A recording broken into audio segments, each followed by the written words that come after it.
And we're like, Oh, we on Twitch.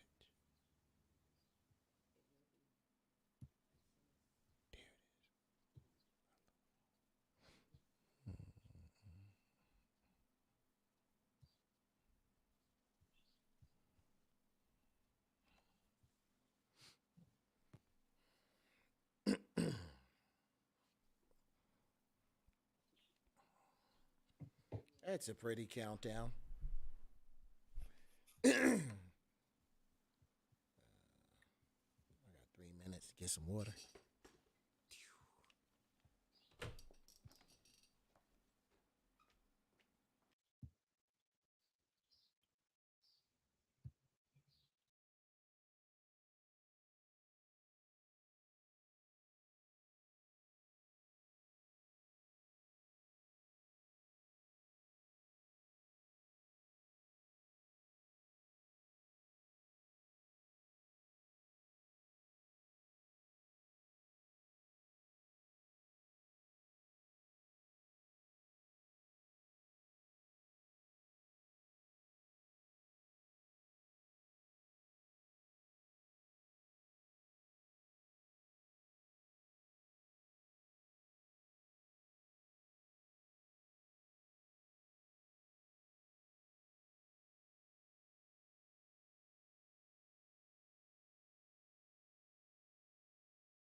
Why am I the only one here? I'm oh the only one here. Okay, there's James. man, There's oh James.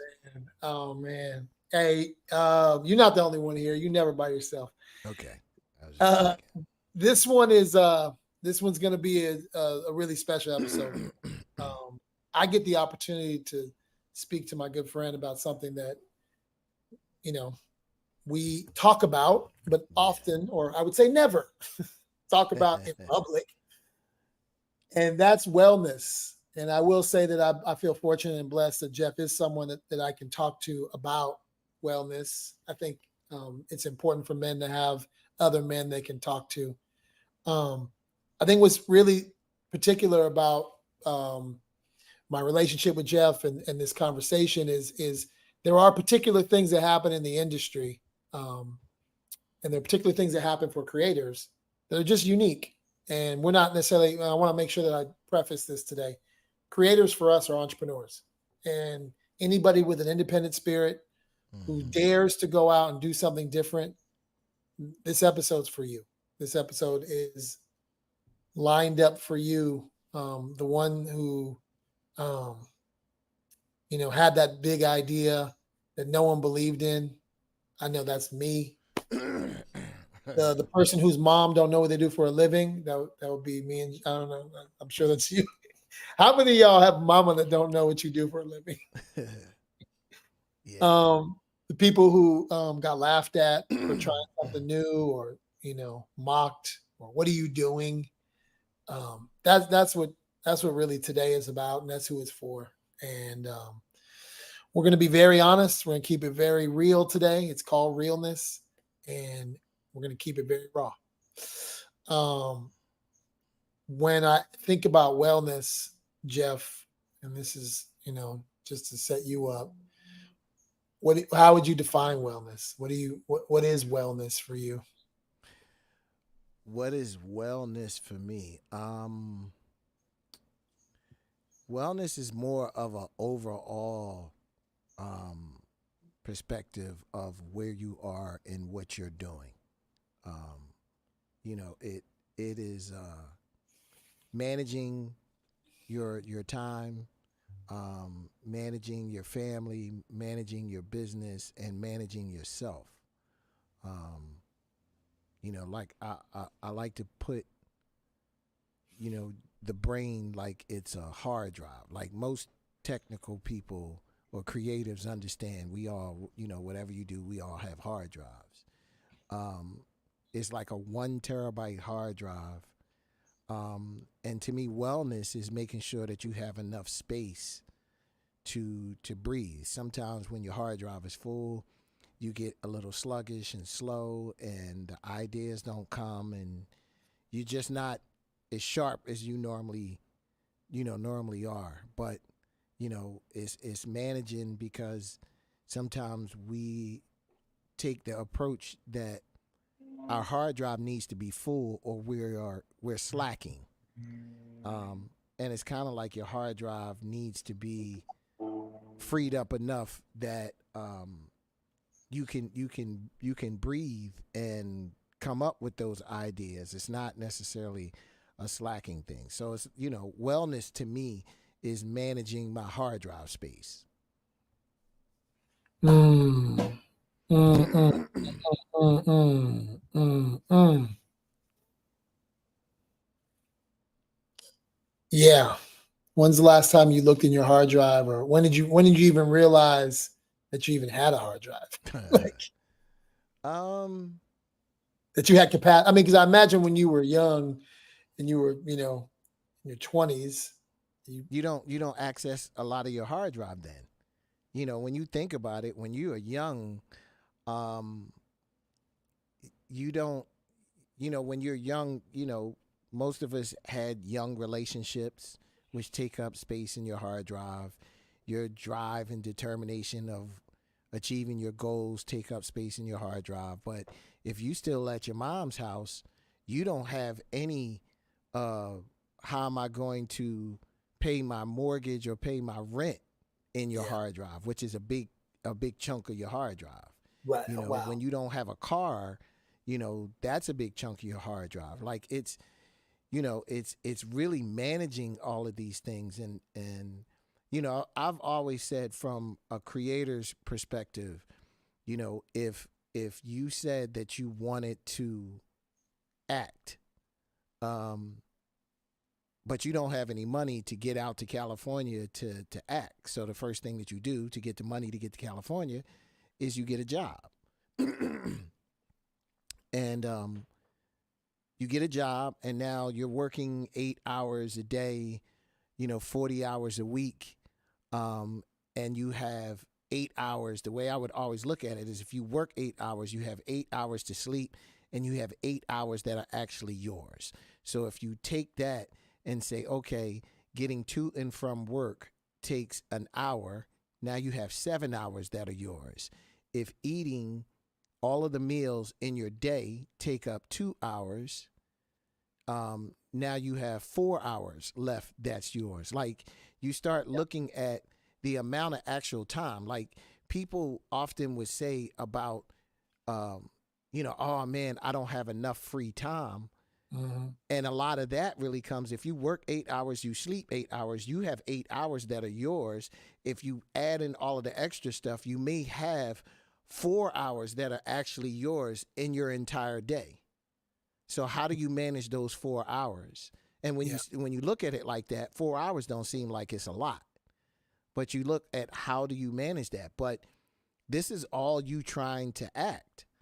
That now I got to get to the job, so I have to buy a car. Right. So once you buy a car, this is where the trap comes in. Yeah. Because now all of this is to get to California so that you can live your dream. But now you have a car note that you have to maintain to get to the 40-hour-a-week job to make the money to act. Yeah. And now you met a guy or you met a girl, and now you had are taken up because now you have a social life. And this just kind of shows how sometimes you can get caught in this loop of survival, and it pushes you farther and further away from your dream. Yeah, and then you question, like, is it survival, or are you adding things into your mix? Are you building your world around a false uh, North Star, which ends up bringing um, more stress, I would say. So, for instance, I just think about: do you really need a car with that car payment? Like, Mm-hmm. is Mm-hmm. that really necessary? Or if you'd have 2 cars or 3 cars, or do you really need that studio? Let's take it down to like the record. Like, do you, or can you figure out a way to partner with someone to build a studio? Well, I mean, you also got to understand that, you were talking about 22-year-old Jeff. That's right. 22-year-old Jeff don't think like that.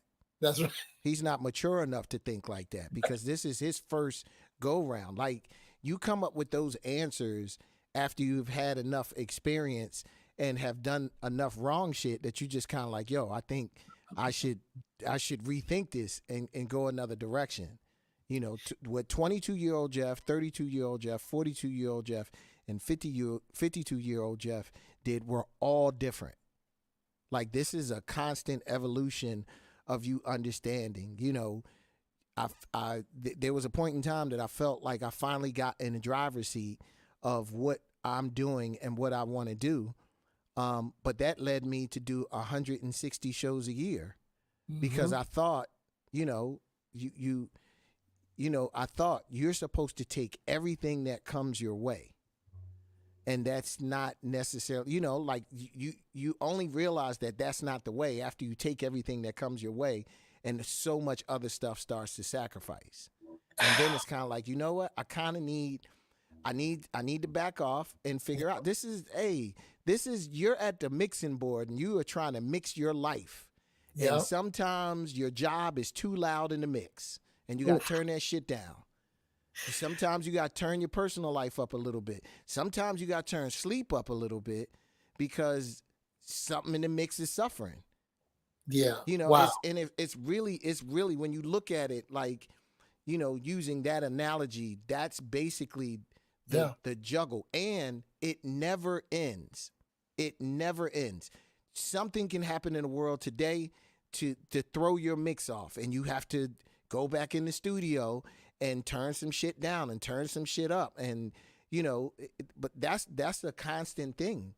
Yeah. I thought doing 160 shows a year and making as much money as I can was going to be the answer. Yeah. And sometimes, most times, money is not the answer. It's society makes you think that money is the answer to everything. I know a lot of rich unhappy people. Yep. If you're just tuning in, welcome to Creators Union. Today we're talking about just the most real thing we can talk about, and we're doing it with a paintbrush that is real, and it's wellness. And we have a couple other people are joining us. I'm going to add Mr. Brian Dawson and someone you know really well, Mr. Jeff Mm-hmm. Towns, Yes. your better half, Lynette Towns. And on that shift, I'm someone who um, has not necessarily been great at managing my family time. Um, I definitely had a lot of seasons where I sacrificed being home. I sacrificed time with my kids. Um, sacrificed relationships. Um, been really shitty in relationships um, because I'm really focused on my career. And I want to know how the wellness works in your house, Lynette. Mm-hmm. Specifically, how did you how do you manage all the things you manage, and also be both manager and spouse to a creator? Which I want to make sure that when we're talking about this today, creators aren't anything special people. There are a bunch of people who do creative things in the world, Mm-hmm. and this episode's for you today. And that creativity could be having the courage to start a new company, having the passion to do that. So I'm going to speak to you guys who are out there who are the independent spirit folk. But how do you, wearing all the hats that you wear, Lynette, how do you balance all those things? Mm, I don't know. Um, Actually, I take that back. I do know. I have some help. I am blessed to have a great support system, and including Jeff. And he's more partner than support system, but both. But family members that are here and just really getting people involved. That's one aspect of that, and it helps to have people who are paying attention to you. Mm, And that's one of those interesting ones I've learned more recently. Like, yeah. my niece did that to me today. Like, she walked in my office and she says, "Did you eat something?" Hmm. And it was just like, "I did today, actually." And so those types of things are very, are blessings to have. But more specific to how we operate, Yeah. while we're on the topic of wellness, I am a huge believer in therapy, Hmm. um, and talking through ideas, thoughts, questioning those type of things, Why um, why is that why is that important? because sometimes getting something out, I think people underestimate how even speaking about a thing can you work through that thing, or just help you process something. I'll give you an example. Everybody's had this. If you ever been upset with somebody or mad about something, and you type out an email, like you type out, and I do this often. I type out all this stuff, and in my head I think I sent it because I really just needed to get it out. And maybe you never send it, but most of it is just getting it out. And I don't necessarily think that your family members and friends need to always be the person to be on the receiving end of you getting things out. And it's probably better when they're not, because that way you're able to be a little, maybe a little more honest, perhaps, or even, as much as your friends and family can listen, they're going to receive the information with a lens that is rooted in who they are and them knowing who you are, and I think that there's something that comes along with that isn't always, sometimes you just need somebody that's like they literally has no dog in the fight to speak Yeah. and talk something through, Mhm. and they don't have the baggage or their own things that you may even be connected to, like you have a friend that if you're still in the back of your mind trying to figure out why that person didn't call you back or didn't meet up with you for dinner the next day, then when they call you with a problem, how present are you in receiving it, and so I just think that talking to someone that isn't a family member or a Yeah. friend or someone so close to Yeah. you is helpful, and I don't think people, you know think about that enough. And so that's definitely a big part of how we Okay. manage things. Let me ask you a question, Jeff. Um, what's been the role of expectations, Say that and again. what's been the role of expectations, and how has that played? How has that affected you? I think about that in terms of Mhm. whether it's releasing a sophomore album, or even expectations that you're showing up to the gig and you're actually cordial. Whatever those things are. Mhm. What's the talk a little bit about expectations? Um, well, one of the things that I realize is sometimes the expectations that are there are not the expectations from you. Um, I always would use this as an example. I remember, you know, um, our album came out. It was number one. I was, at the peak, and I went to a McDonald's drive-through, and a girl in the drive-through said, "Why are you driving? Why are you eating McDonald's?" And I remember looking at her and said, "Because I like the fries." Like, just because of my job, it didn't change my appetite or change what I like. But what I realized is it wasn't me, it was her.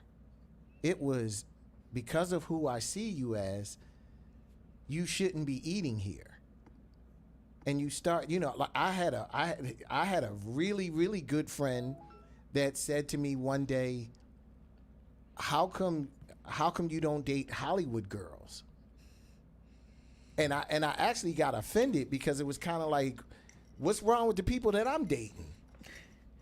But the expectation is, because if you're in the public eyesight, you should be with someone else in the public eyesight. Um, and all of those are expectations. All of those are expectations that people, put on your life, on top of the expectations that you will put on yourself. Um, if you don't figure out, because I almost feel like you have to have a ton of expectations and then scale them back. That's the only way that you're going to really understand what, um, and how to deal with those expectations. That it's just, um, I I want to live a good life. I want to be able to take a vacation when I want to. I want my family to be taken care of. All of these things that you say that you want, and especially from a creative career, you have an expectation of where you want your career to go. Um, and it's managing that when you realize where it actually is and accepting that. Um, I remember looking at, or listening to one of Michael Moore's audiobooks, and I think it was either one of them, "Dude, Where's My Country?" But he said something that he said that the United States was the only country that breeds their citizens to be rich.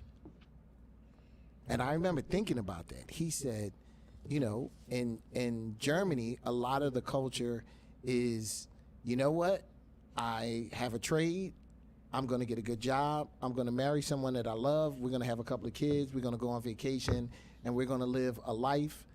And when I really thought about that, I was like, because you accepted those expectations, you probably lived a lot more of a fruitful life than someone who goes down thinking I'm supposed to be in the top 1% in the world.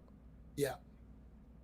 And and I remember reading that, and I was just, because I especially when I listened to that, I was completely on that side. I was completely on yeah, I need about 7 zeros in my bank account, but you drive yourself crazy trying to get there, and to only get to a point when you're kind of like, you know what, I would love to live a life that is a lot more stressless than trying to achieve something that you may never get.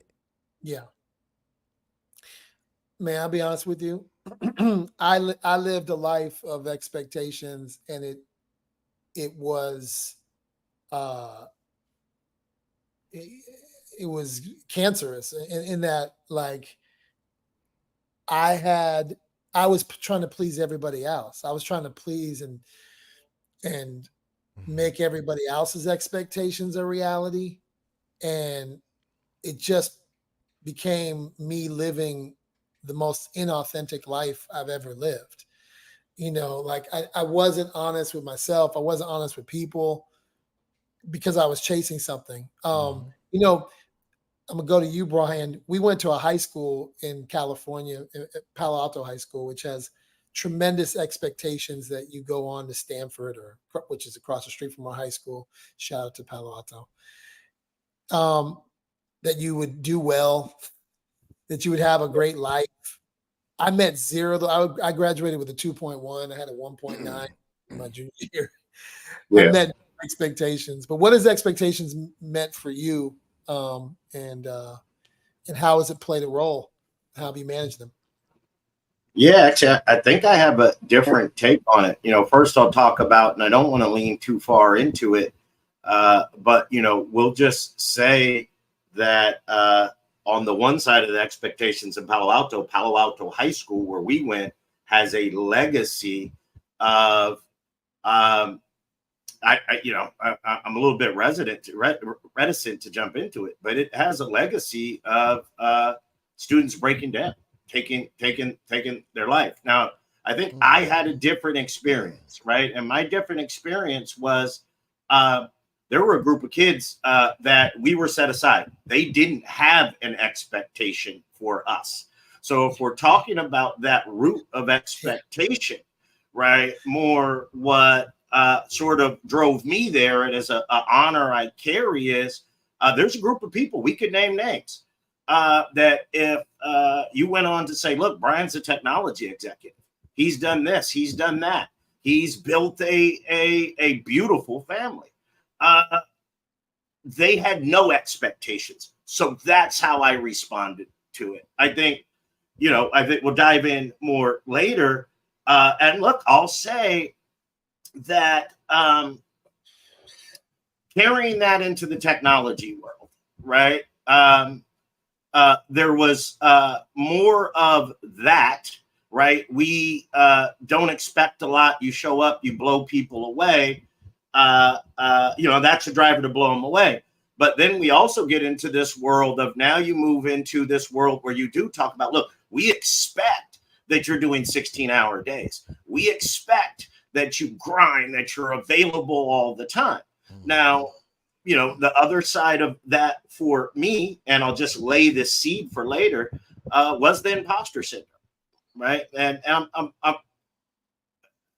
I am forced to couch a lot in my identity and juxtaposition as what we'll call an other or an outsider in a culture that traditionally didn't welcome a me, right?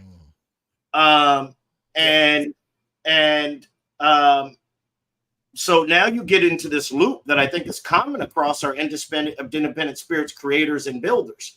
How much do you fly your own path and tackle your own bar, as opposed to now all of a sudden aligning what your target is, what, to, okay, this group has an expectations of how things work, of how I talk, of what I do, and how much am I going to align towards that? And kind of my closing statement here that I think is a common theme in some of the stuff we've already heard so far. You know what? You're probably not going to find happiness chasing somebody else's expectations. You're going to really be at risk of breaking yourself. Yeah.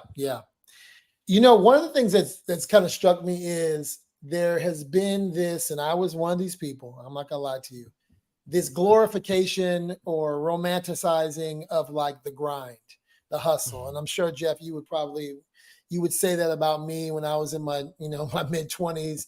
I wore it like a badge of honor. I work a full day in Madison Avenue at Columbia Records. I jump on the turnpike and I'm in the studio and I touch jazz with the producers. Like I was doing that and puffing my chest out that I could do all these things, that I had all these side hustles and things going on. And out of the side hustles, shoot, I birthed an internet company from my desk at Columbia Records. I was proud. In fact, I built a whole website called sidehustle.com, and when I think about that, to what degree, right? To what extent was that? And more importantly, today, like I think about like, how can I achieve the dreams, the goals, the vision that I know God has given me and not burn myself out? So my question for all of us really is, there is a level of like grind. You got to be in the grind. You got to do what it takes. You got to jump on the flight, catch the flight, do the thing. I was so proud of myself. I used to do red eyes like nothing. I once took a red eye with Nas to LA, came back the next day in New York for a meeting. And I was like, yeah, that's what I do. I wonder if you can reflect on romanticizing of the grind, and when the grind becomes a check engine light that goes beyond just the grind, when the grind actually becomes a warning for something more serious, like how do we recognize what we essentially are talking about, which is burnout?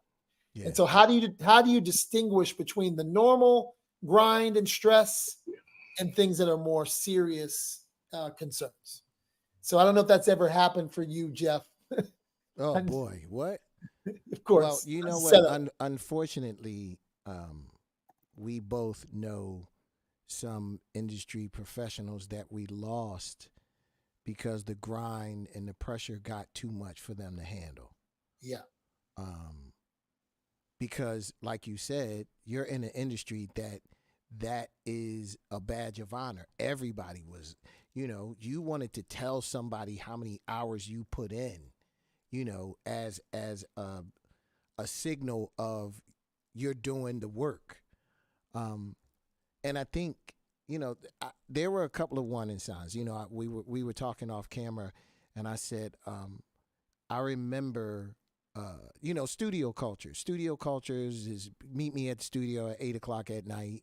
We're going to get in here and we're going to get some fast food and we're going to be in here all night working on music, and we're going to come out at 7:00 in the morning. We're going to go to IHOP and get something to eat and go to sleep and start all over again. That is not a healthy life. And you start to realize that the older that you get, when your body can't take the Chinese food at 2:00 in the morning or the IHOP, early in the morning, and the lack of sleep. But I remember reading an article that Pharrell had said that he treats the studio like a 9-to-5 job. He's like, I don't do those 2 a.m. sessions. I may go in at 11 and I go home and eat dinner with my family at 7. And I remember thinking, that's odd, but that actually makes a lot of sense. Because the thing that I think with creatives, we don't give ourselves enough credit that we control our schedule to a certain degree. A lot of those expectations that we put and the grind that we put is more peer pressure from the people around you that say that that's how it's supposed to get. You gotta work 26 hours a day. And that might not work for you. I really found that I am 10 times more efficient um, going to bed at 10 o'clock, waking up at 6 o'clock, taking the kids to school, coming back. I go in the studio. I'm in the studio at 8 o'clock. There's nothing open at 8 o'clock. I can't go to the mall. I can't go to the store. You don't realize that so many of those things are distractions for you when you're trying to get something done. It was, I realized that 8 o'clock was one of the most peaceful times in the world because there's no one that's going to call you because everybody else is on the grind and they just went to sleep at 7 o'clock. Yeah. But I was able to get pretty much a day's worth of work done by 12 o'clock because there were no distractions. Now, what I'll tell you is this happened after the pandemic. Mm-hmm. Like, this wasn't something that I came up with. I had gotten to the point of driving pretty much the car off the cliff. And, I am one of those people that I think things happen for a reason. I don't like talking about so much of the pandemic because what the pandemic did for me was absolutely amazing, and it didn't do that for everybody. I had burnt the candle so much that it started to affect our relationship, me and Lynette's relationship. And I was blessed to realize, like, oh shit, what am I doing? Mm-hmm. Like, none of this 160 dates a year show shit would matter if I don't have my family. Yeah. So I probably need to go back in the studio and change these levels because this mix is horrible right now. Well, yeah. But what happened is we were able to sit down and have a conversation, and I was like, I'm going in to fix it. And literally a month later, I was laying on my deathbed. So it was kind of like, you don't understand the shit that was going through my head because I'm saying, oh my God, what if I didn't make the attempt to fix this? And I'm sitting here laying on my deathbed. All of this shit was going through my head. What if this is the consequence of me having a bad mix? Like, what if, I didn't talk for 10 days, Wow. So I'm with my brain and just going through all the rest of this. And I remember saying a prayer that I was like, you can take every last thing that I've ever obtained away to give me the ability to go for a walk with my wife and kids. And I was dead ass serious. So it was also interesting that when it all changed, when the world shut down. So it was kind of like, that's where the spiritual side came for me, that it was kind of like, wow. So God tapped me on the shoulder and said, you know what? I'm going to help you out a little bit. I'm going to shut all of this shit down. I'm going to shut it down, and I'm going to let you build it back up. Now, if you build it back up the way that you had it before, there's nothing that I can do because I'm giving you a clean slate to build it back up. And it was literally, I realized we were gonna be down for a minute, and but I was down with my family. I didn't mean to interrupt you, I didn't mean to interrupt you at that particular moment. It just something hit me, man. Just to ask you, those conversations you had with God, what did they sound like before the year of COVID? Like how and this isn't going to be a Sunday service, but it is. But like, I want to know, like, what was your relationship with something higher along the journey? Oh, I absolutely took it for granted. Like, you absolutely, you have a belief, and but we wasn't rapping. You couldn't hear him. Conversation. You couldn't hear him. Mm. Yeah. Yeah. You know, it was just it was none of that. Yeah. You know, and it's funny because there was a level of guilt me asking if you help me get through this, you can take it all away. Cause it was literally, damn man, I don't have a conversation with you, Right. but when I need you, I'm gonna call you. And I was just like, wow, that's whack. That was really whack on my part. And Yeah. but I had to understand that it was Yeah. kind of like I really looked at it like, you know, okay, it's time to go in the studio and change the mix. Yeah. Yeah. Oh, what was that like for you, Lynette? Talk to me about that period of time. Hold And on, how? I gotta boy. get a power cord for my computer for y'all. Okay, go ahead. I'll put it on solo. You're just gonna put me on the spot like that, I am. man.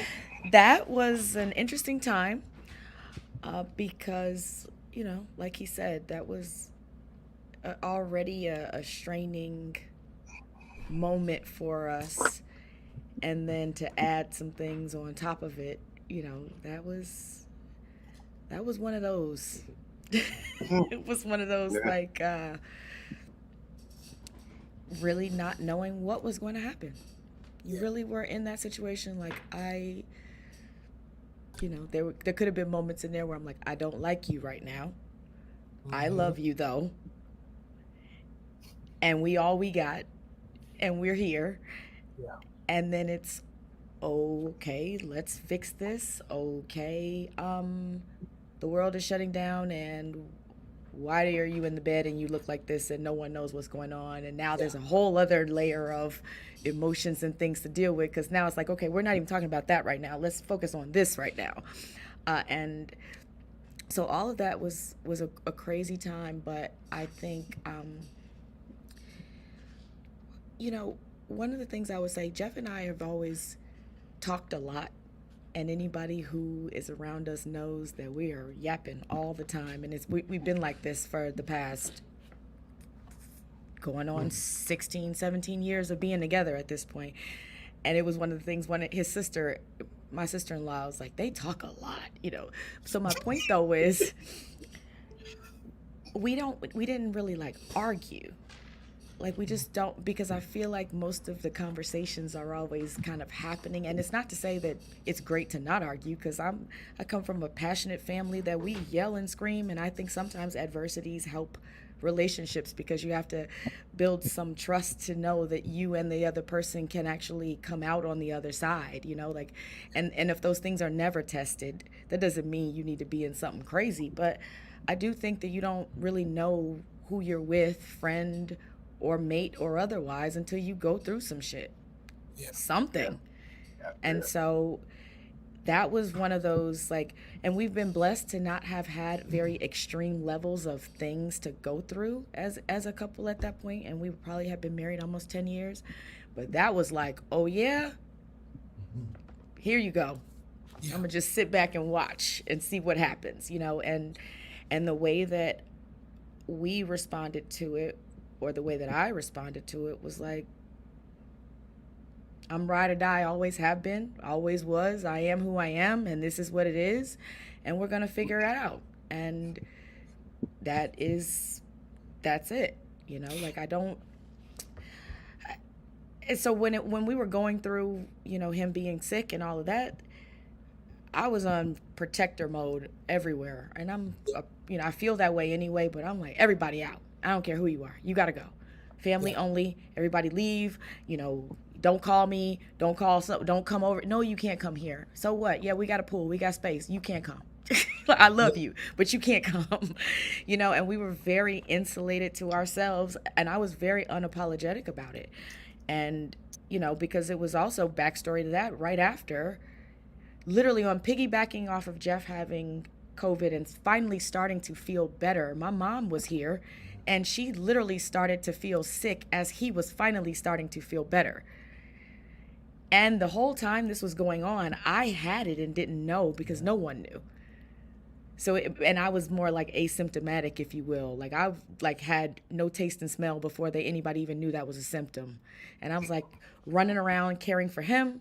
And then my mom is sick, and I'm like, I'm cooking this food and I don't even know why I can't taste it. Like, I don't know why I'm eating this, only to find out that was a symptom, right? So adrenaline must have been what was keeping me going through both of those things. But this was probably about the worst 8 weeks of my life at this point, because I'm watching him lifeless, literally. And then my mom is literally piggybacked off of it. It was from March 12th till damn near Mother's Day. By the time Mother's Day came around, my mom Wow. was finally starting to feel normal again and could walk up a flight of stairs. Wow. And it Yeah. was my husband and my mother. Right. Wow. So my point is more like, at that point, like Jeff said, it was like, damn everything else. Like, I, no, you call me about something work related? Yeah, no, I got nothing for you. And anybody who's still talking about work right now, I can't. But what I wanted to get back to you real fast on Wait, before you Go wait, ahead. don't pivot, because I want to stay right there for 1 second. Okay. Because the thing you're not mentioning, which I've been really wanting to ask you this question, is you're not only dealing with Jeff, you're not only dealing with your mom, you're not only dealing with the kids, but you're dealing with public awareness, because the whole world then got this memo. Yeah.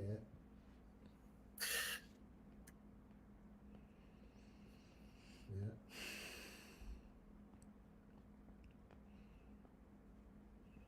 Yeah, it was crazy time. The whole world, including me, got this memo that my friend was about to die. So it got me. That Yeah. that was, again, a lot of what happened during that time for me was really coming inward. Like, who is the circle? First and foremost, I'm like, okay, I am making sure that I am good and making sure that my family's good. And then I'm making sure that Jeff's family is good. Like when it came to dealing with the public, Yeah. Right. That's where the I really, expectations I, left. I, Your mic is off, Jeff. Your mic's on. yeah, I just couldn't. I couldn't. I Yeah. couldn't. And even then, when we start talking about expectations, you know, the expectations on who felt like they should have been getting a play by play of what was Yeah. going on with Jeff at those moments, I got nothing for you. Right. I knew who needed to know, Yeah. and I was unapologetic about who needed to know information and who didn't. And God, we actually just saw Miss Tara the other day, and conversations about Biz, R.I.P. God bless him, God bless her. But when there was a lot of people who really wanted to know a lot of information about what was going on with him, I understood her perspective in that in a way that I don't know about whether other people did, because she knows her man and she knows what he would have wanted other people to know, and she knows who's in the list of people, the short list that might need the real-time updates, versus you'll find out when you find out. And if you're worried so much about getting the update because you think you're measuring your hierarchy of importance, you're making it about you and you're not making it about them. So then I got nothing for you there either. So that was really and it was a lot of, like I said, family members who were extremely supportive in that, like, what do you need? How can we support? And that's always going to be a blessing. My mother, my sister, they both have always been the ones like focus on what's important, in those ways. And so I thank God that I have that. But yeah, the public thing was interesting because there was people who wanted to know stuff, but again, expectations, Yeah. And there's the secret about an expectation. We operate like we think that there's an action that we are going to do to change someone else's expectation of us or someone's opinion of us or someone's perspective. We have zero control. We think other people, oh, so and so thinks this about me. So if I do X, I can make them think Y. No, it doesn't work that way. it may make them change their thought of you, but it's not necessarily guaranteed to change it the way you think. So why are we even having that conversation? Like, and yes, it's easier said than done because we all are, we get caught up in it. But I think that idea of expectations of what and who and all of those things, like, you know what's so funny? People actually are paying more attention to themselves. They're not even paying enough attention to you anyway. Yeah. Like, Yes. are you paying that much attention to what that dude's doing? No. And again, like I said, I have to constantly, these conversations are great because I got to constantly remind myself of that too, like everyone else. But it is very true. Nobody is worrying about you as much as you worrying about you. Yeah. So all of those hoops you're dancing through, hoping that, Susie is going to watch how hard I'm working. Susie worried about Susie. Yeah. Yeah. Susie over there dancing that same dance, trying to make sure James is watching how much she's working, and neither Yeah. one of y'all are looking at each other at all. Yeah. Right. Or maybe looking at who you need to be looking at, or right. Or looking in the sky and looking at something completely different. Like, you just the point is those we have to continue to remind ourselves of that so that we're moving in a way that makes sense to actually get us where we think we want to go. I want to, 1 second. I wanted, Now, now we can. Wait. no. No. You Now we can? can. Now you can. Now we Okay. can. Yeah, okay. So, and I didn't know that I would erupt into tears when I thought about that, but I did. And so You almost got me. that was a moment Me too. where You when I got thought, me. yeah, when I thought about it, and we're gonna stay in this pandemic conversation for a little bit. Then we're gonna move to strategies because I really want to learn from you three on like what you're doing today. But I'm gonna punt it over to Brian to talk about pandemic and and COVID and all kinds of those things because I know you have some experience with it.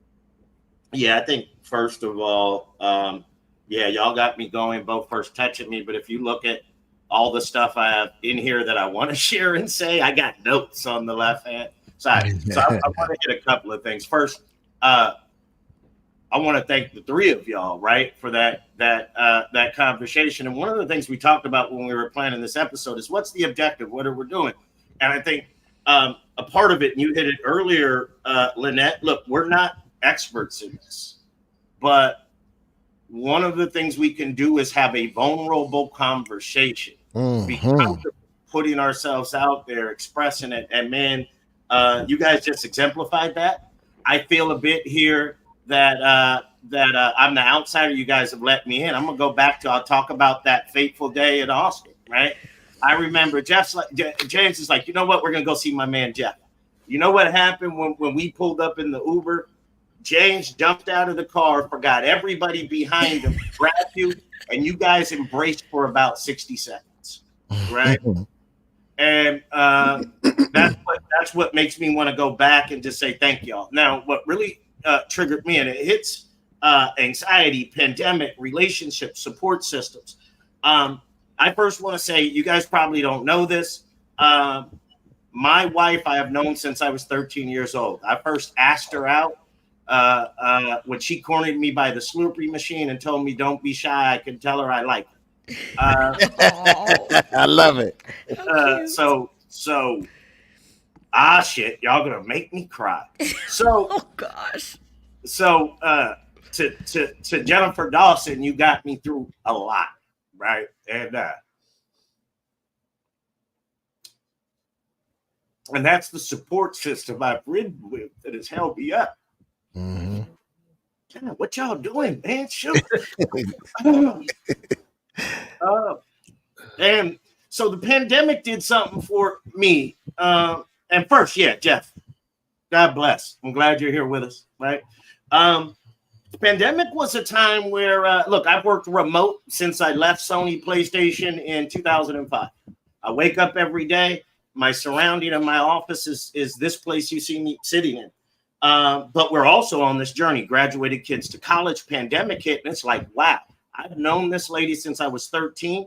but now we are trapped in a house together trying to figure out if we're going to make it work. Now, running along with that, all of a sudden everybody's digital, right? So I'm Mr. Helper. I'm trying to help everybody else. And at some point, the remote changed. That 10-hour day turned into 16 hours of everybody getting at you and hitting you because everybody's locked down now. Everybody's on chat and email. And it was the first time I had to let go. And look, I'll admit this. I was one room over at some point, and I was just sitting on the bed, y'all, and I started crying. I just started, had no idea why, never happened. And you know, I think, and y'all got to think about this, right? We had George Floyd, we had the reckoning, we had the chains of how we engage with relationships. We had, like, it was a lot. And I explained to people that I developed real empathy because, as I say, I could squint my eyes. I don't know if I'd call it a nervous breakdown, but I could squint my eyes and I could look at the horizon and I could understand what a nervous breakdown looked like. That was sort of my wake up call on a couple of things. And, you know, one is I started meditating. I started changing my morning routine. I started making my morning routine. Now, mind you, I weeble wobble, don't fall down. I can't say I do it all the time, but I found a tool, right? That helped. It's wake up slow. Don't rush to the computer. that the people that respect you and know about you, back to Lynette about cutting off the public, they will wait, right? They'll be there for you. Take your time. Get your center. Do what you can do. And then and then breathe, right? And so I guess the last thing, because there's so much I have loaded here, that I'll say is it's part of age and maturation, but part of the trigger of that pandemic, recognition of appreciation of my beautiful support system and my wife, and just realizing don't shit matter, frankly, but my loved ones. I'm gonna go to, oh my God, I'm forgetting her name because she was on Questlove Supreme. Excuse me. You guys know her name. She's amazing. But this is an old man moment. Ruby from Blackish, right? And she said, look, she turned around and said, I'm sorry, please, Lynette, help me because I'm blanking. Jennifer. And Jennifer said, Jennifer she Williams. turned around and she said, why am I living for people that don't give a damn if I die? Right? And my success Jennifer metric Lewis. was Jennifer Lewis, thank you. At the end of the day, shoot, would I love to be dancing on a yacht in Miami, be able to live fly, do fly shit? Or Kanye said I'm dope and I do dope shit. Yeah, but that doesn't matter. It's that my wife, my son, my daughter, my friends, the people that have been there with me and I care about, when I hit the end of this, it's who's going to show up at my funeral. It's when I'm on the bedside, who's going to show up there next to me. And they end up being my center. So I'm going to stop with that. I want to thank you guys for what you gave. Yeah. And thank you for listening. And you know wait a what? minute. I want to get, I think we're going to say the same thing too, Jeff. You just said about the when you're not here thing. Yeah. You have a moment on Instagram and everybody will be talking about you for a week. And then they're going to be moving on to their own lives. Yeah. That's and it. That's not to minimize your presence in this world, but it's also make it count for you. Yes. Because again, when you're not here, they're going to have to go back to doing them. Yep. Yeah. You know what?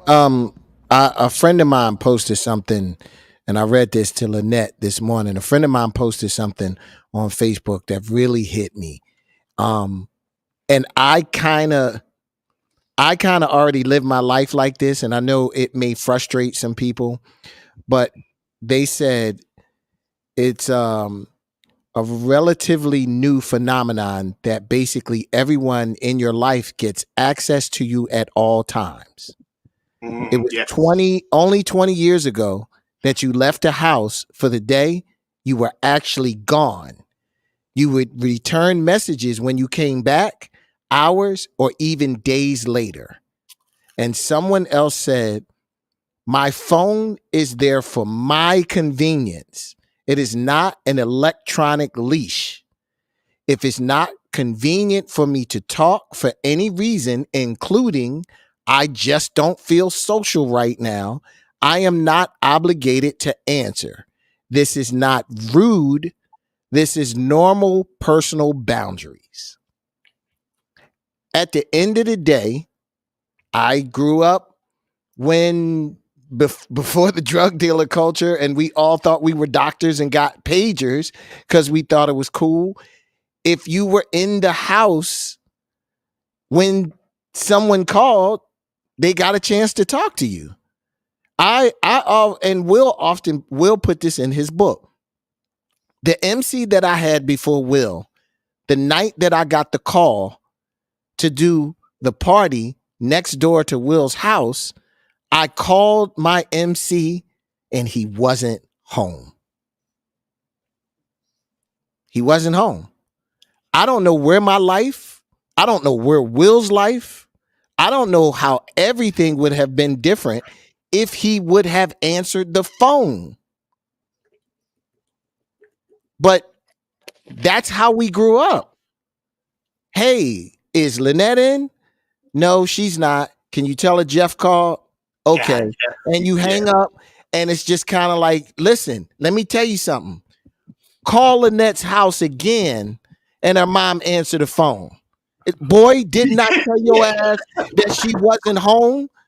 Now you get somebody that will ring your phone over and over and over. And I'm gonna tell you, this started with the pager culture. I remember when we all had page. I don't know why. It was fly back then, but we all had pagers, and you would have that friend that would page you 911, and you would call back, and they'd be like, "Yo, what's up? What's going on for the day?"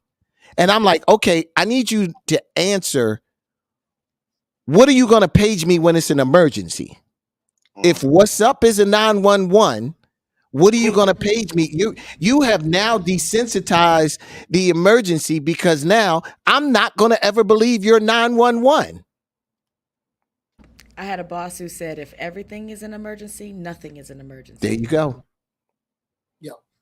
That lies to the people. Yeah. If everything's important, nothing is important. James, I know you're going to lean into prioritization. It's a good transition, right? Yeah. Mhm. You got to Well, prioritize. But and I'm sorry, real quick, it'll be short. Yeah, I got to say, that's the contract with the homies, right? They know, look, there's a couple of days. If you reach me and I don't answer, you're not going to get sore, because we all got things to do. We're all moving at our own pace. But I will tell you what happened. If you go dark for too long, we're Yeah. sending out a flare. Yeah, Yeah. like to check Yeah. in now. Now that's Yeah. wellness check. Yeah. That's a Right. different conversation Well, altogether. But That's I'm actually talking about people who don't have, you don't have check-in privileges. right. Exactly. He's You know going what I in. mean? Like, you just kind of like, yo, man, I've been calling you. Right. And Right. you know, and I'm also one of those people that is kind of like, you know, you mad that I haven't gotten back to you. Did you know if I was in the hospital? Like, I actually, you know, when I was sick, there were people that were calling. Like, I had a business person that was calling me, and to the point that they called my son, and they were like, I need to talk to Jeff. And of course, my son did not want to divulge my condition. He was just like, my dad is really sick. And this person said, can you go in there and ask him a question? That's Wow. boundaries. Yeah. That's boundaries. And of course, it was nothing but tears when it came on the television that I was on my deathbed. Oh, I didn't know, you know, and but Yeah. that's where we are now. And, you know, that's going back to the original question. This is the reason that I was able to make that pivot, because it was twofold. It was the world shut down and I almost wasn't here. So it was kind of like, you know what? I have a pecking order of my priorities that I am going to live by. And if people don't understand that, I really can't help you. Yeah. I You got a know, new phone because of that. When I started managing Jeff officially, I got a separate phone. Smart. I didn't used to want to have two phones. Yeah. First of all, I'm a little old school. I don't even believe in really conducting business over Mm, a text message anyway. no. And I also think it's not productive because you're looking, is it in my phone? Is it a text? Did they email me? Yeah. It's put it in one spot. Yeah. But my point was, don't text me. Yeah. It's intrusive. I have people who think that That's I why I am, haven't gotten an answer, Lynette. yeah, probably. Because it's, again, like you said, it's literally one of those, it's the equivalent of like tapping somebody on the shoulder, like, Yeah. hey, I'm trying to talk to you. Yeah. Yeah. I'm kind of busy, Yeah. and I May I think, say, I had a Hold on, call. hold Yeah, on. go I ahead. don't want, I Go don't ahead. want to go too. Okay, I want to get off the phones for a minute. dang it, I like the phone I know. conversation. Don't text me. I'm gonna bring something else up because you brought something up, Brian, which was the homies, and I want to talk about support systems, and I want to talk about the importance of support systems, and I'm gonna tell you that one of the things that I realized from a wellness perspective, um, going through real challenges in my relationship, is that I'm gonna speak to men for a minute. I really think it's important for men to have other healthy men in their life. Mhm. And so when you brought up the homies, I was just thinking, Brian, I mean, I think I know who your homies are, but just the idea of like healthy men who will check you, who will hold you accountable, um, who will not just be yes men. Uh, Mm, it's really important to have those in your life. And I'm going to go to Jeff first, just because, like, I think when I said the yes men, I can speak from a standpoint of, I had a lot going on in my career. I traditionally have a lot going on in my career. And I have a lot of people around me who are two things. I know you'll relate to this. They're either yes men and they just agree with anything I say, and everything I say is amazing and wonderful, and every mhm, idea I have is incredible. And then I also have people who are transactional men. Can I get that? Can you call that person for me? Can I borrow a dollar? Whatever the thing is. Um, and I know that I was really challenged recently. I was in a relationship, and the person I was with was just like, you have too many yes people around you. You have too many people that actually don't just call you on your shit. mhm, I'm on a real mission right now to not have that. I don't want yes mhm. people around me. I want people who just will call me out. And I have that. I'm starting to build that. But what does that look like for you as an infrastructure play for you, Jeff? Like just the type of people that you keep around you, and those kinds of transactional, saying whatever they want to say to you because you're DJ Mhm. Jeff stuff. What does that look like for you? Well, I think the funny thing is this always goes back to the pandemic. I feel like when the world shut down, I literally went from uh, a giant team of people that I felt like one person was holding the nail, one person was lining it up, the other person had the hammer instead of one person doing the job. Um, and when the pandemic happened, I had to life made you get rid of everyone because we didn't know, there was a point in time, April, May, June, that you were kind of like, I don't know if this is ever coming back. So I am focusing on what's here right now and like almost clearing your palate. What I found is I started grabbing some of the staples that I had and people, I'm blessed to have, people like Uncle Steve in my life that will check you, that will tell you no, that will tell you that's a bad idea. Don't do that. You need to drink some water. You need, you know, and blessed to have a wife that, hey, sometimes she gonna tell you the shit that you don't want to hear. And it may be tough to hear, but I'm not stupid to look in the mirror and think she's wrong. I just don't like it. But that's the whole thing. To me, that's maturity. You don't nobody likes the taste of the cough syrup, but the shit works. So I think just getting to that point, um, I almost felt like I got the chance to build what I was doing back up from the ground, and you started. It's almost like someone asking you that question, Brian. If you had a chance to do it all over, how would you do it? But they're asking you from today, Brian. So I almost feel like I got that chance to build this back up from today, Jeff. Okay, today, Jeff will realize that you keep the people around you that have your best interests.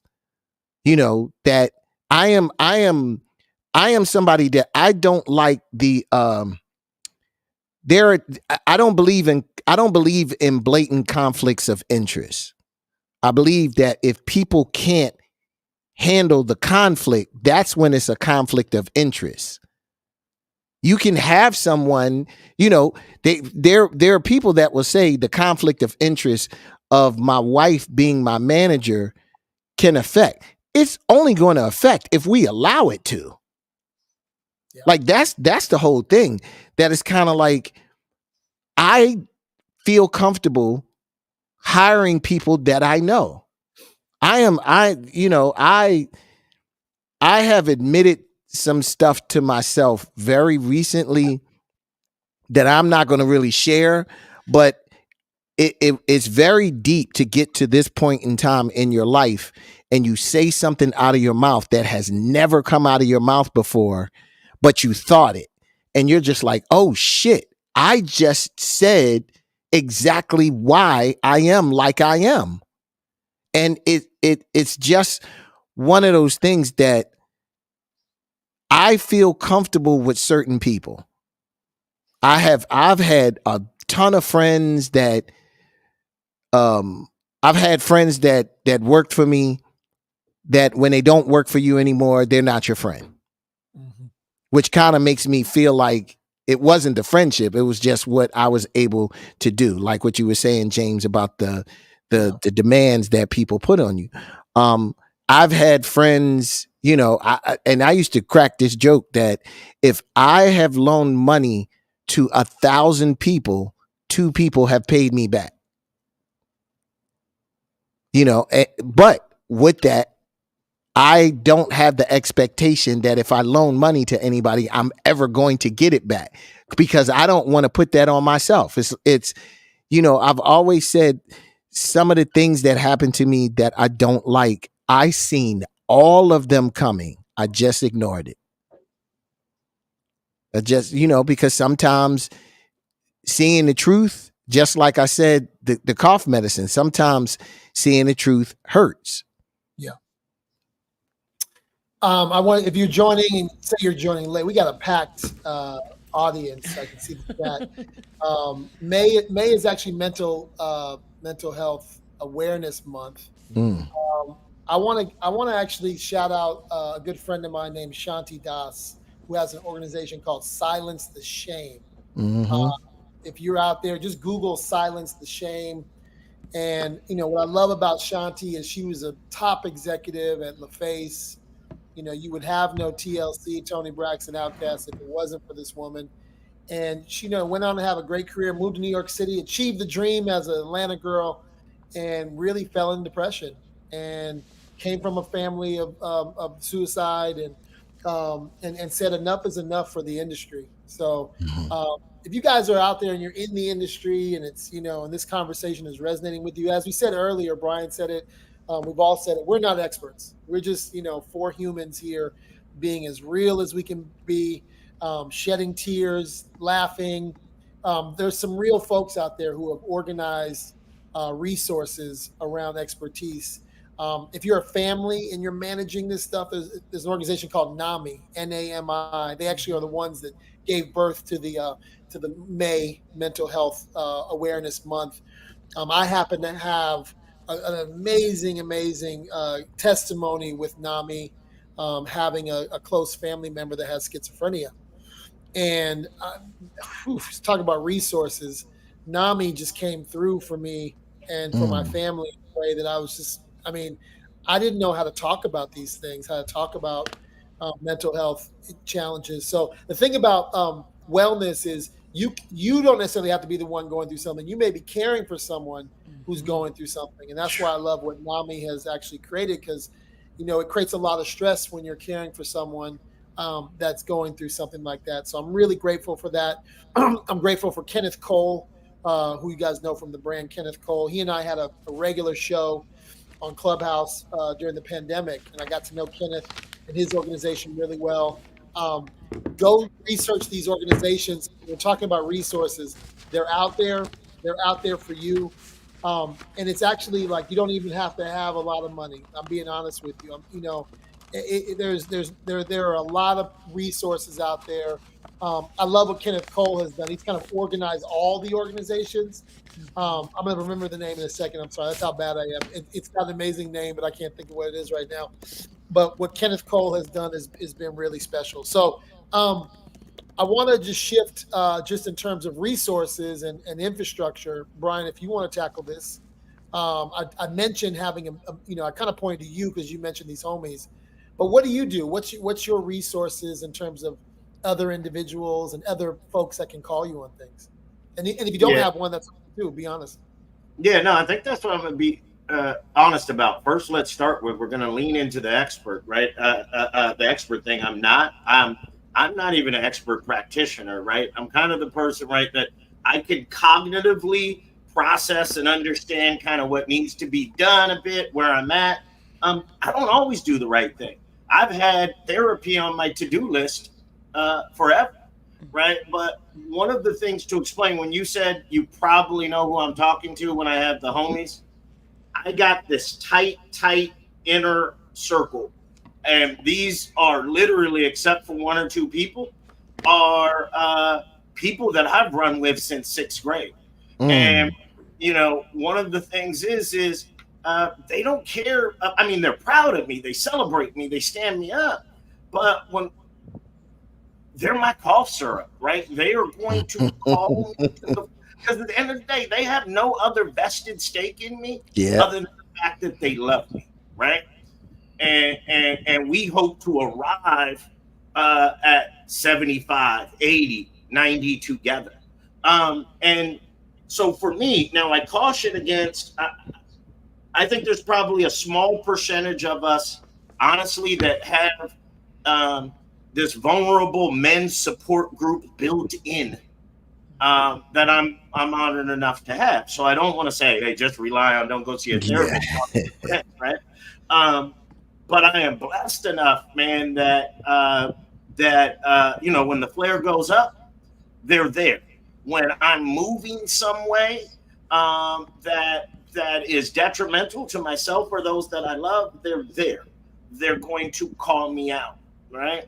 I also, man, this will go back to another statement, and I think it was a bit of the pandemic. It was other things. I'm going to give a shout out to my guy Nate. I feed for better or worse. I should have more internal confidence, right? But like all of us, I'm sending radar pings out, just to kind of feel how I'm perceived. Am I moving right? What's going on? So I rely on a lot of feedback, and some young brothers that call me a mentor. Um, in particular, a comment stuck out. Jazz Club London. Nate, he said, "Look, Brian, you know what? You are the person that showed me that a black man can move in a corporate environment authentically." And he said it was important to him. Now, why does that matter? Because when I move authentically, I'm probably overly vulnerable. But one of my other tools, man, is um,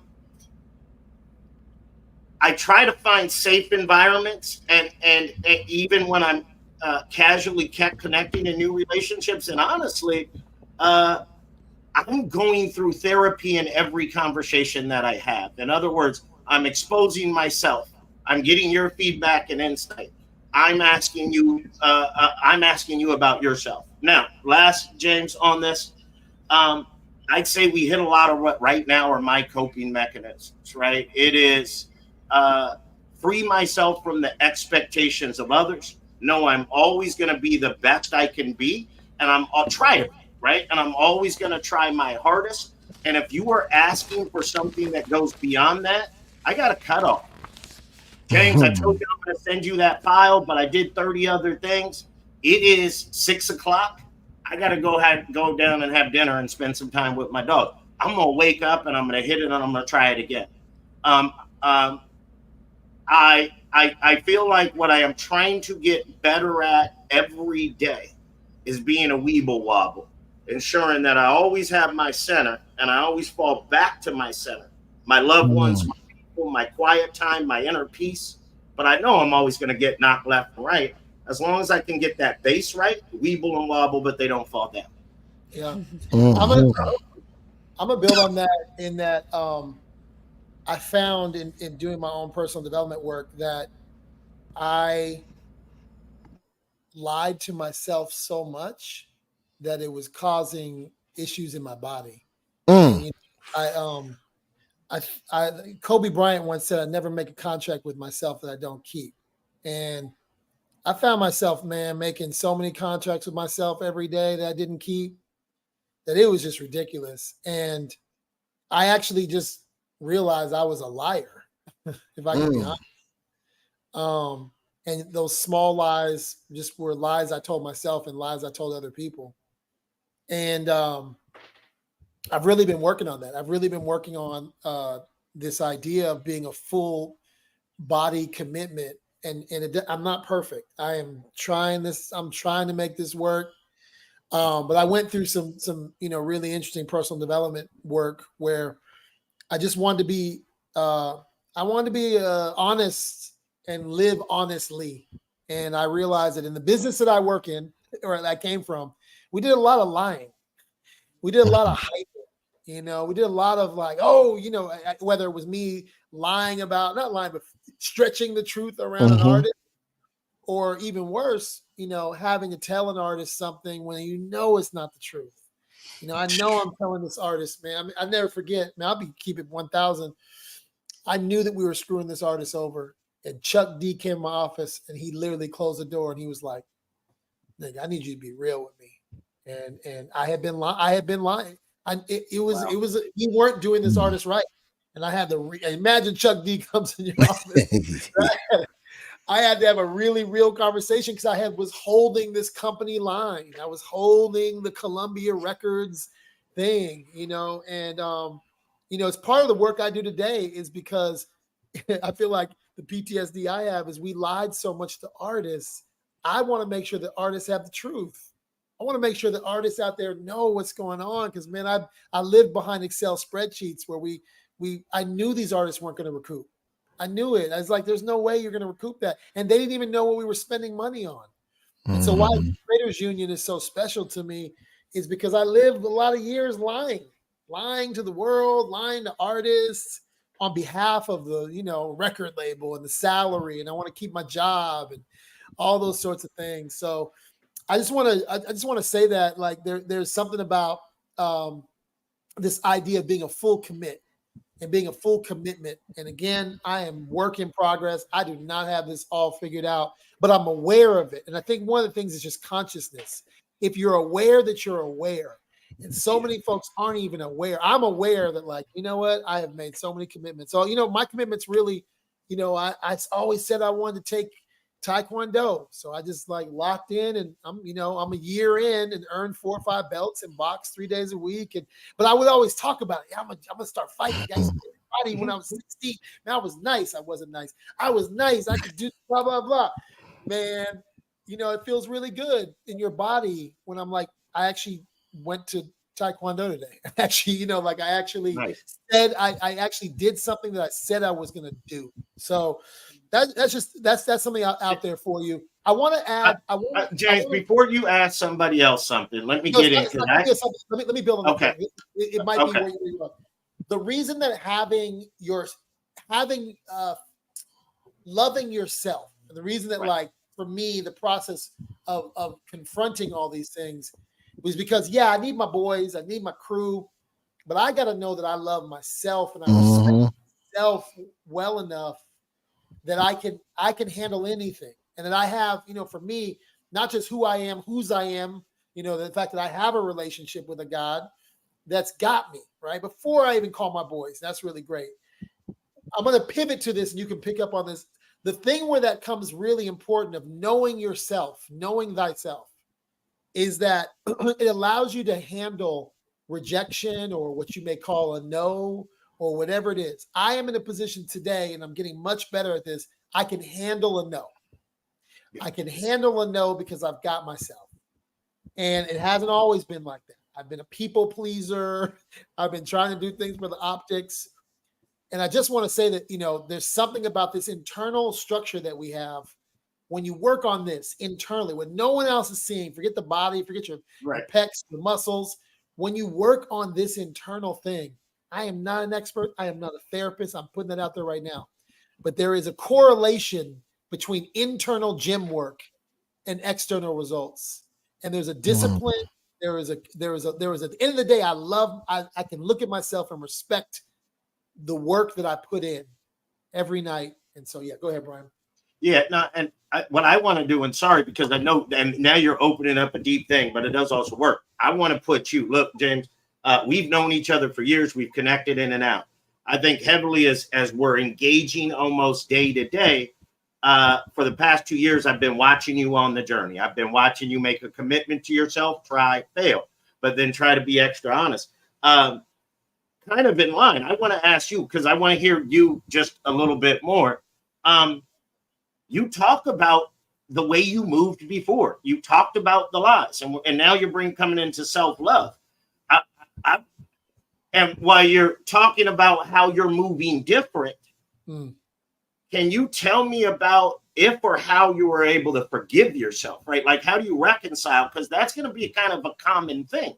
Once we start to introspect and we look back, and I'll just give me for a bet, because I had the bad, I practically have Tourette's around the house, walk around. Fuck, I didn't do the right. Fuck, right?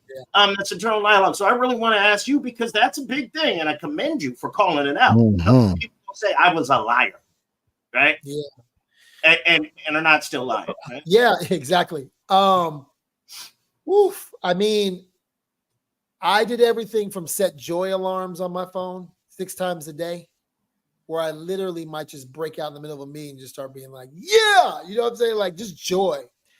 And I think it's this belief that, like, man, I'm just so blessed and so fortunate. I have so much gratitude for the life I live and the mistakes I made and the mistakes I continue to make. But, like, I have to access joy. I have to honestly, can I be 1,000? It's crazy that I'm here with the greatest DJ in the world. DJing has been that joy. I can literally go and DJ and be like, I can DJ for one person. It doesn't have to be anybody. But, like, there is something about the relationship I have. I've done a gospel house set and had an entire Kenny Bobin praise breakout. You know what I'm saying? Like I've had a BB and CC Winans Masters at Work remix just moment. And music for me has been the way in which I love the fact that music can bring me there. I think for me, forgiveness is something I'm working through. I have trauma and shame. I always thought trauma was, and a lot of love goes out to people out there that have had sexual trauma. It turns out 1 in 4 people are the survivors of sexual trauma.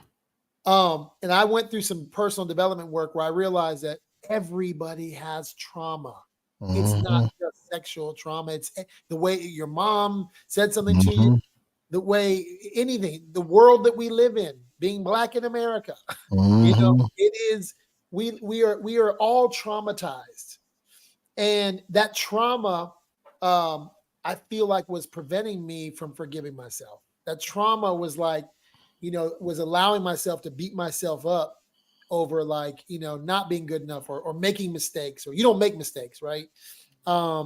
And I'm glad you asked me that question, because even today, I'm going to have to leave this conversation and forgive myself for some things that happened before we even went into this broadcast.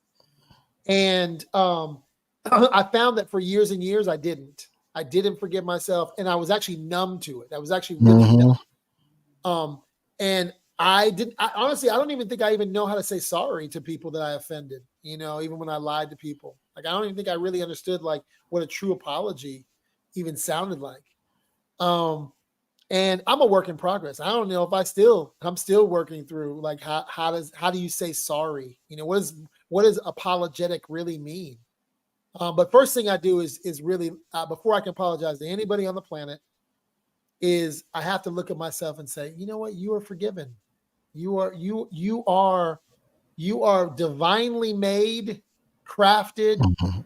and if no one else forgives me for the wrongs I wronged them for today, and I'm saying that to anybody who's listening right now, I'm gonna forgive myself first because creates Mhm. that creates sickness. And there's a book called The Body Keeps Score. And when you store this stuff in your unforgiveness, all these sort of things, you actually create a body that can get sick really easy. And I'm Mhm. sorry, I'm here. I have so much more life to give. I'm not about to Mhm. nobody's situation let this container be sick. So I'm gonna work on it. I'm gonna ask people what they do and how do they forgive themselves.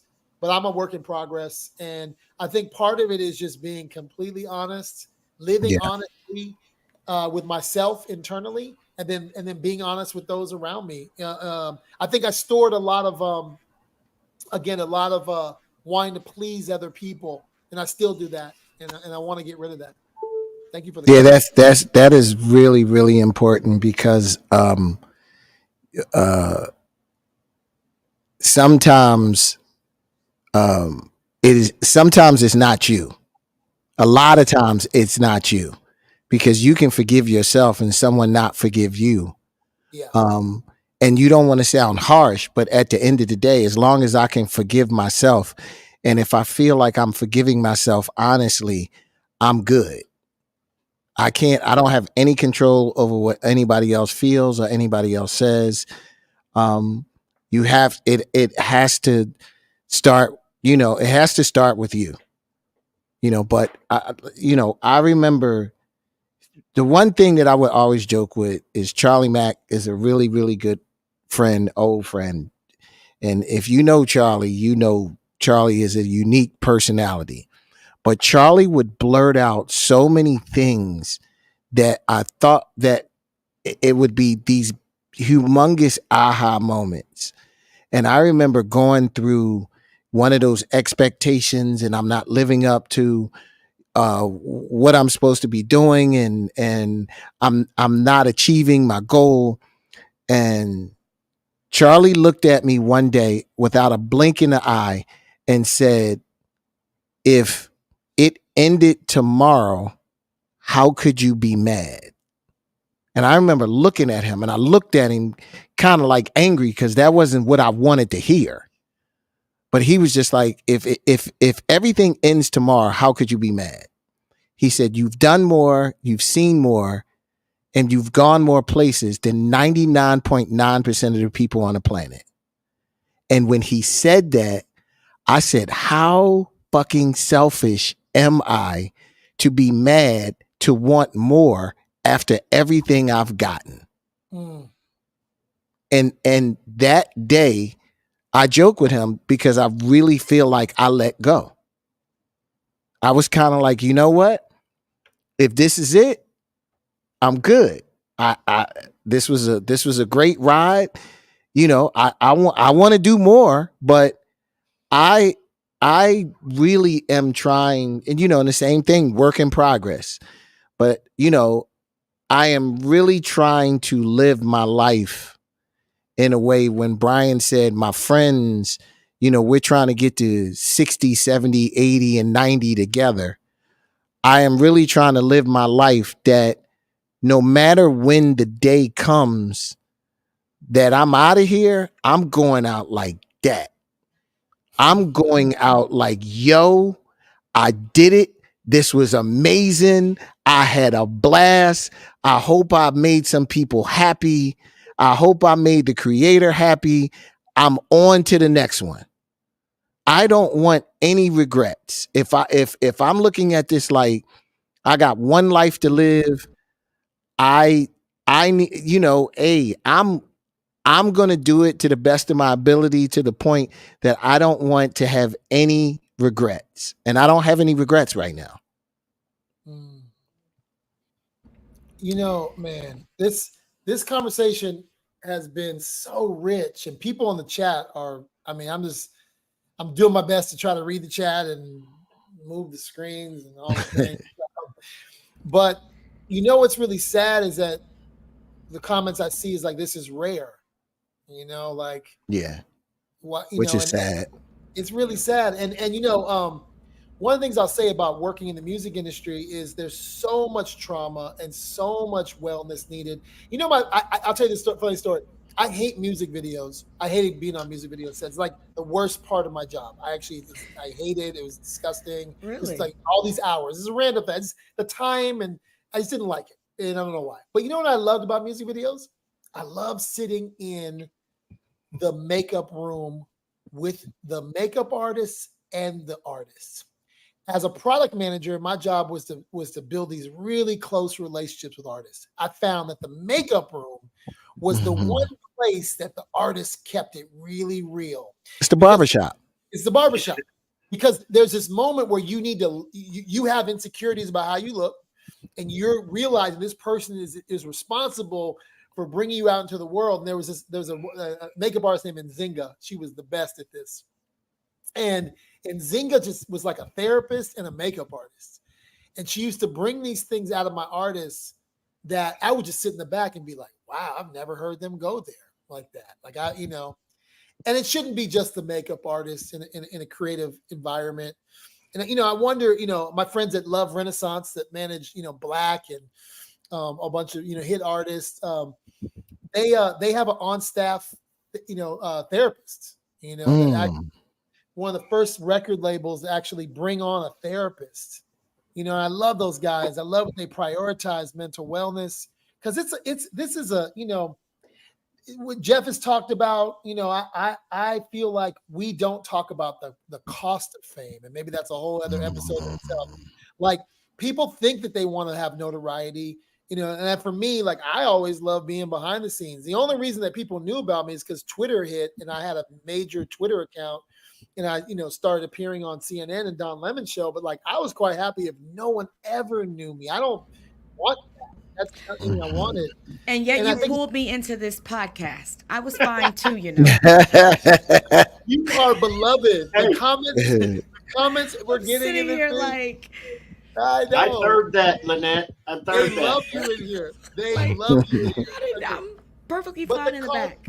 the cost of infamy or fame, or even being on a podcast show, what's it cost, and what's it mean? And I feel like that's a whole separate episode. The last thing I'll just say is, and I think we'll wrap up soon. I want to make this is going to be a concise, tight. I think we've covered a lot. I'm jumping in. Before you do, One know second. that Lynette was queued up. I'm not going to say anything other than I want to represent for Queen Towns here. But back over to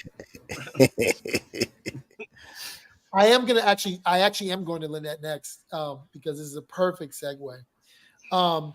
You, interestingly enough, like myself, we don't come, like, we're not famous. Like, we weren't famous. Like, you're like, hey, you got to put me on this thing. But you've had to, like, now work in this world and be married to this world and see it Mm. from a perspective that not many people actually get the opportunity to see. You've seen it on all levels now, you know, and you also are a very deep thinker. I was watching your Instagram live the other day. You just pulled up in the kitchen and you were like, okay. you like you did the whole thing. So you actually, as much as you say why am I here?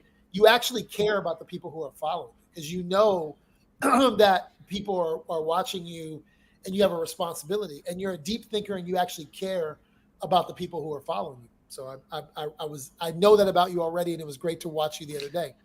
But what have you recognized in terms of systems? Not even just what you've built with Jeff, but what do you see in the playlist retreat DJs, or the hip hop 50 stuff you just went on tour and did? What were you seeing there as a non-famous person, but a major part of the fame infrastructure? I seen this actually goes the line Brian, with the things that I wanted to touch on. People are looking for language to articulate, explain, express what they're dealing with, what they're going through, that sort of thing.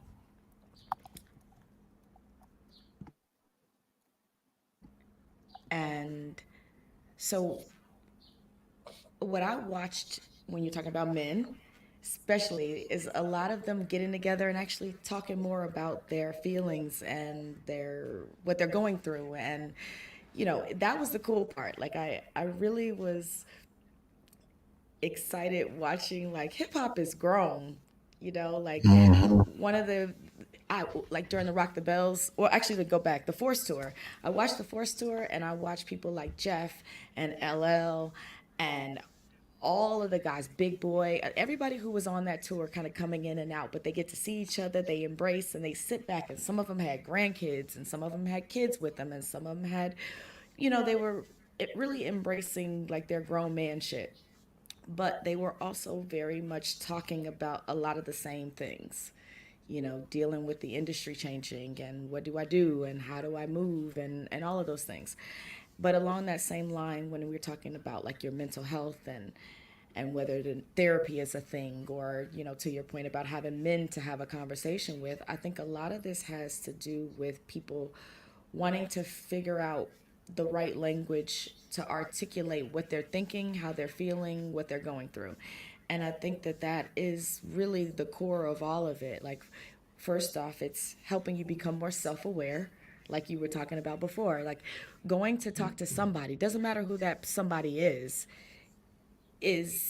a process of putting that mirror back and saying, oh, I am like that. Or, okay, I guess I am like that. Like, oh, well, just you could figure out ways to do that. And on top of that, saying, oh, I'm going through this because of X, you know, and just understanding how being able to do that can really help you feel better, or even get you more on a path to feeling something different, something maybe less crappy. Like, there's a couple of things like that the negative self-talk may stop more once you're like, oh yeah, well, you know whatever that thing is about you that you're like, initially you may be beating yourself up about it, whereas another part of your life you can talk to someone who might help you have a different perspective about it. Hmm. And so that's really one of the things that has popped up as a theme that I've been hearing. Like, it's been a lot of, oh, self awareness and self Mm. love and understanding more about myself, or, oh, I didn't think of it that way. And talking to someone else and bouncing those ideas off of another person will help you get closer to doing that. So it doesn't necessarily have to be a therapist, whoever you find that for. Can I rudely being the guy that rudely interrupts just to capture something you said there before I hand it back? Because it sounds like you're sort of saying, hey, sometimes you're going to accept feedback and you're going to find there's a part of you that you don't love, but there's a bit of able to say, okay, yes, and I mean this half jokingly, yes, I can be selfish or an asshole sometimes. I'm going to acknowledge that. I'm going to put that acknowledgement in a place, and then I'm going to deal with it over time. Is that a bit of what you were saying? Absolutely. Like, we have traits, there's, we know who we are. I think Yeah. that's the biggest thing that I tell people all the time. Like, you know who you are. Yeah. Like, you do. Whether you're going to be honest about that or not. And maybe there's someone out there to help you. Jeff and I have a saying, I know who I married. I know who he is. Yeah. We have two very big things are the themes.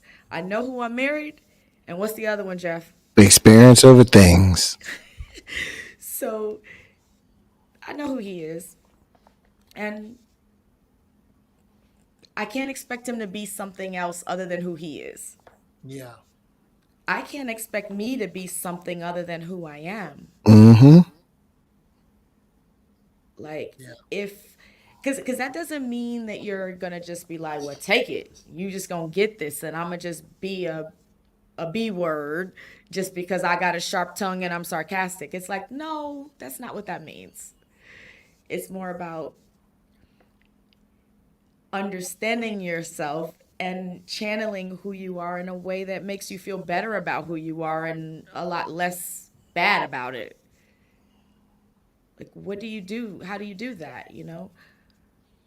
I'm passionate. Oh, I get excited. I get excited whether I'm mad about something, but I'm equally as excited when I'm happy. So people have to take the good with the bad, right? Understanding that about yourself, whatever that thing is, someone out there, whoever you find, can help you channel that, figure that out, go on that journey with you. And Yeah. that's really what I think is important. It could be a family member in that case, but if it's a therapist, if it's a Yeah. men's group, if it's whatever the thing is, that helps you get more towards understanding of yourself and less about judging yourself or criticizing yourself. Like, that's what I hear, like self-awareness and all those things. It's all this journey for you to understand yourself more than it is about, let me fix. Like, Yeah. I hate the word fix. We're not fixing anything. You're not broken. Yeah. How can you navigate this world in a way that keeps your sense of self intact? That's what I say about my son and my daughter. Like, they have struggles, they have challenges like every other. My job is not to say, what can I do to fix that thing? It's like, okay, this is what you are, this is who you are. How can you navigate this world as this person in a way that makes you feel good about who you are? And also, don't be a sociopath or an asshole. But everything else, like, do you? Do you? Do you? You know what the greatest thing, that's what Bill on that, the greatest thing I learned in sort of personal development work is nothing's either bad or good. It's either ineffective or effective. So it's not like the way that you do this is just ineffective. It's just not working for you. And there's also things that there's ways and armor and things I used to do a certain period of time in my life that just don't serve me anymore. There was a Hmm. way that I used to operate that it just doesn't serve me at 53 to operate this way. I had as an executive, I had to buck up and had to had to treat I had to defend my artists and do all these things, and I just don't need to do that anymore.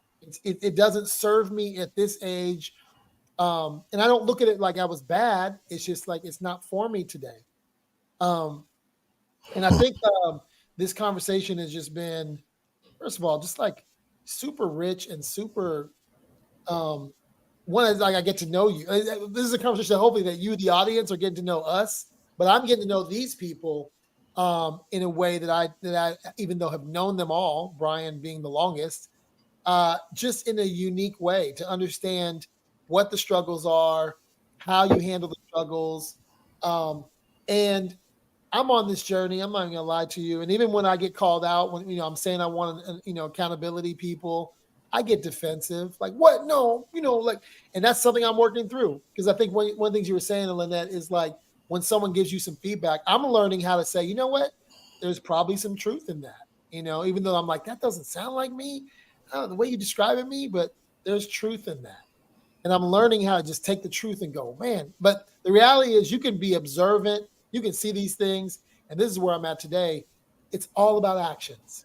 If you don't put things into action, it's just words. You can be conscious, Mm.